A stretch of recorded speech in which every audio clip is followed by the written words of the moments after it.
ஸ்ரீகிருஷ்ணஜெயம். Successful business மேனாக நிறைய பேர் run பண்ணிகிட்ருக்காங்க. நம்ம நிறைய பேரை ரோல் மாடலாக எடுத்திருப்போம். இப்போ நம்ம ஒரு பிஸ்னஸ் பண்ணுறோம் அப்படின்னா, சக்ஸஸ்ஃபுல் பிஸ்னஸ் மேனாக ஒருத்தர் நிறைய பேர் யார் யாரெல்லாம் அவங்க பிஸ்னஸ் ரன் பண்ணிகிட்ருக்காங்க அப்படிங்கிறத பார்த்து அவங்கள ரோல் மாடலாக எடுத்து நம்ம ஒரு பிஸ்னஸ் ஸ்டார்ட் பண்ணலான்னு நம்ம மனசில் ஒரு ஐடியா இருக்கும். சரிங்களா?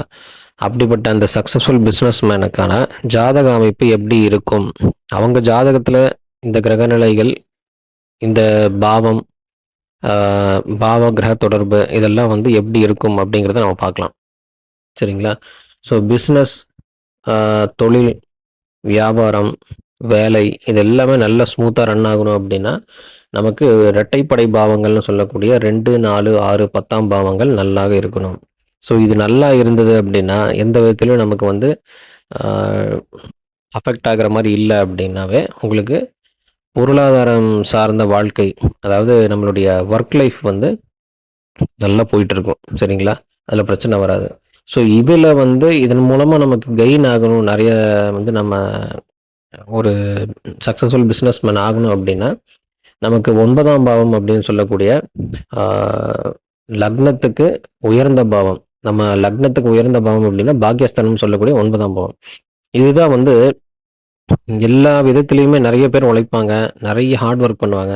ஆனால் சில பேர் மட்டும்தான் சக்ஸஸ்ஃபுல்லாக இருப்பாங்க. இதுக்கு என்ன காரணம்னா அவங்களுக்கு லக்கு அப்படிங்கிற கொடுப்பினை அப்படிங்கிற ஒரு வாய்ப்பும் கடவுள் கொடுப்பாரு. அதுதான் 9ஆம் பாவம் நல்லா இருந்தது அப்படின்னா B9, அதாவது 9ஆம் பாவமும் 9ஆம் பாவாதிபதியும் நன்றாக இருந்தார், லக்னத்துக்கும் இந்த பாவங்களுக்கும் தொழில் சார்ந்த 2, 4, 6, 10ஆம் பாவங்களும் சப்போர்ட் பண்ணுறாரு அப்படின்னா அந்த மாதிரியான நபர்கள் மட்டும்தான் சக்ஸஸ்ஃபுல் பிஸ்னஸ் மேன் ஆவாங்க. ஏன்னா உங்களுக்கு நல்லா நீங்கள் அவங்களுடைய லைஃப்பை நல்லா உன்னிப்பாக கவனித்து பார்த்தீங்க அப்படின்னா சக்ஸஸ்ஃபுல் பிஸ்னஸ் மேன் ரொம்ப கெயின் பண்ணுறவங்க, பெரிய பணக்காரங்க, டாப் 10 லிஸ்ட்டில் இருக்கிறவங்க அப்படின்லாம் நிறைய ஒர்க் பண்ண மாட்டாங்க. அவங்க ஹார்ட் ஒர்க் கம்மியாக இருக்கும் அவங்களுக்கு. சரிங்களா? சின்ன வயசில் பண்ணியிருப்பாங்க ஆரம்பத்தில், ஆனால் இப்போ இருக்கிற பொசிஷனில் இந்த டைமில் அவங்க ஹார்ட் ஒர்க் பண்ண மாட்டாங்க, ஸ்மார்ட் ஒர்க் மட்டும்தான். அதாவது ஒரு ஐடியா தான் கொடுப்பாங்க, அந்த ஐடியா மூலமாக அவங்க கீழே இருக்கிற எம்ப்ளாயீஸ் கம்பெனிக்கு நிறைய லாபத்தை உண்டு பண்ணி கொடுப்பாங்க. ஸோ அந்த மாதிரி ஒரு வாய்ப்பும், நமக்காக வேலை செய்யக்கூடிய நபர்களும், அதன் மூலமாக கம்பெனி நல்லா ரன் ஆகுது அப்படிங்கிற ஒரு விஷயமும் ஜாதகத்தில் 9ஆம் பாவம் நல்லா இருந்தது அப்படின்னா 2, 4, 6, 10 அந்த பாவம் நல்லா இருந்ததுன்னா இந்த 5 பாவங்கள் மூலமாக என்னென்னலாம் வாய்ப்பு, பதவி, பட்டம், பணம் இதெல்லாம் வருதோ அதெல்லாம் அனுபவிக்கக்கூடிய ஒரு ஆற்றல் அவங்களுக்கு கிடைக்கும். சரிங்களா? ஸோ அவங்க தான் 11ஆம் பாவம் அப்படிங்கிற சக்ஸஸை அனுபவிப்பாங்க. ஜாதக ரீதியாக, ஜோதிட ரீதியாக, நாடி ஜோதிட ரீதியாக நம்ம பார்த்தோம் அப்படின்னா சனி அப்படிங்கிறது தொழில்காரகன், தொழில், வேலை, வியாபாரம் எல்லாமே அவர் தான்.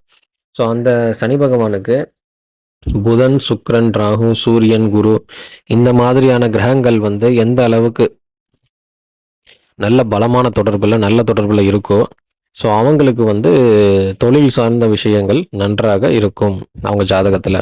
சரிங்களா? கோச்சார ரீதியாகவும் இந்த கிரக சேர்க்கைகள் சனி பகவானுக்கு இருந்தது அப்படின்னா, அல்லது சனி பகவானுடைய கோச்சார ரீதியாக இந்த கிரகங்களை தொடர்பு கொண்டாங்க அப்படின்னா ஸோ அந்த மாதிரியான நபர்களுக்கு பிஸ்னஸ் ரொம்ப சக்ஸஸ்ஃபுல்லாக போகும். சரிங்களா? ஸோ அடுத்தடுத்த வீடியோவில் நம்ம வேறு வேறு டாபிக் பார்க்கலாம். ஜெய் ஸ்ரீராம்.